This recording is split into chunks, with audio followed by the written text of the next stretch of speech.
How's it going, YouTube? Trying something a little new with the video format this time because I may not be at the home base for a while, so I want to see if it makes sense or if I'm going to be able to continue if I do decide to leave. So with that said, it's time for the meta analysis of the month. We got two sources this time, the official Teppen sources and of course Teppen top decks, a great way to view the meta and have that little tier list and whatnot.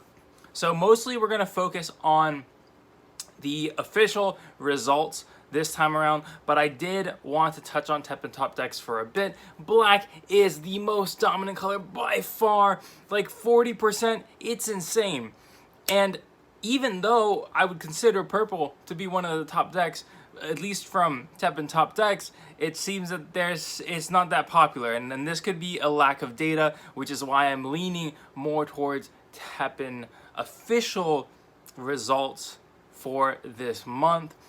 But there are some decks that I think are really popular that you're not quite seeing from just that, so I wanted to show you, especially there's been this blue line that's been constantly increasing as time goes by, which is great divine intervention.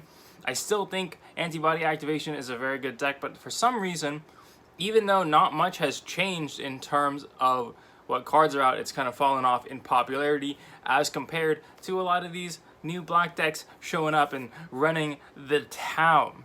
So that said, let's get into some decks. And over on the Teppen official site, this will actually update with the top 3 decks of both standard and unlimited formats every week. So later this week on the 26th, for all you North American people, that's going to get updated with 3 new decks.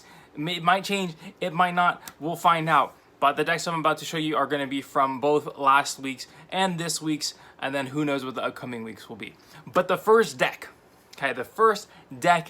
is Change Form Spirits. This deck has been the #1 popularity twice, okay? That's a pretty big deal.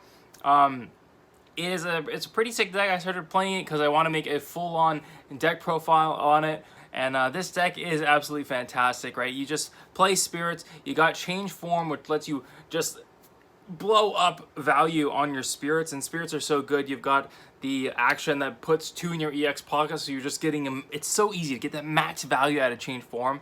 And this deck kind of just steamrolls if you're not ready for it. It is a little slow to get started though, because you do need to take some damage, which could put you in a scary spot, and you do need to set up the field. So sometimes there's decks like Great Divine Intervention, or other red decks that can just like, you play something, they kill it, you play something, they kill it, so it's hard to get the ball rolling, and then you can't really get your full value of Change Form anyway.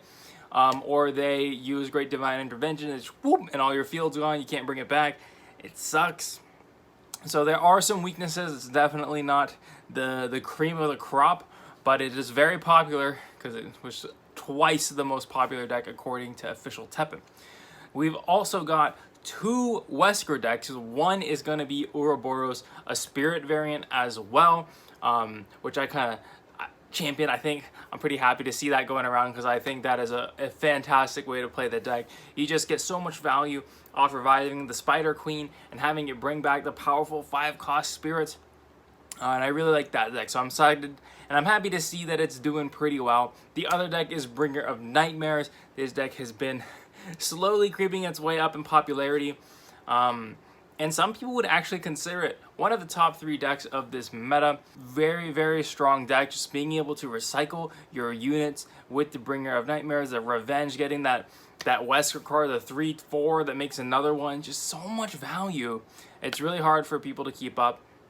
And if I had to guess, that's one of the reasons why antibody action is going down, is because Bringer of Nightmares has the ability to flood the field with low cost, high value units so easily and be loaded up with destruction to deal with all of the threats that antibody activation could potentially put out.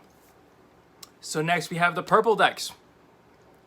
You'll notice red and green are totally missing. Purple decks, there is one, of course, it's Quest, Fight Against Inner Demons. That was the most popular 2 weeks ago. One of the top 3 2 weeks ago.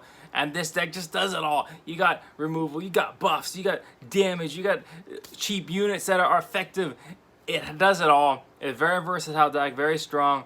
Probably don't need to say too much about it because you probably played it way too much. And the last deck was the most popular purple deck for this week, which was a Mirage Decoy deck. And so people are starting to bring that into play, potentially to deal with this change form stuff. But the Mirage Decoy hero, it's just so powerful, being able to return like 3 costs all the way back to the deck, 4 costs all the way back. Get him out of here, get him out. Like, just be able to wipe your opponent's field with your hero art. Just provides so much value. Send them back to the deck. And then you just follow it up with powerful cards that are harder to get rid of now, like the Jump Rope Girl and things like that. It's just hard to remove them, especially in a meta where it's like there's a lot of removal going around that's aimed at the low cost 3 cost stuff, because that's value to get rid of 3 costs for like 2 MP or whatnot. But then it makes it harder to remove the 5 costs. So they're kind of playing that angle at the meta. I quite like it. Very tricky deck to play, at least in my opinion. I'm trying to find a coach for that someday. Someday we'll find it. So those are basically the top 5 decks over the past 5 weeks. We'll see which decks come into play this week. I'm pretty excited for that. Look forward to go to the website. I'll put in a link in the description. The Teppen official top 3 most popular decks. Mostly, I'm just curious about the standard stuff. But yeah, that's it. That's the video. Nice, short, sweet, and simple. Hope you enjoyed. Hope it was a little bit interesting to you. I hope I added some knowledge, added some fun to your day, added some new decks that you could try out. And as we always do, keep on learning, having some fun, playing Teppen with me here on the Durian channel. And I'll see you in another video. Peace.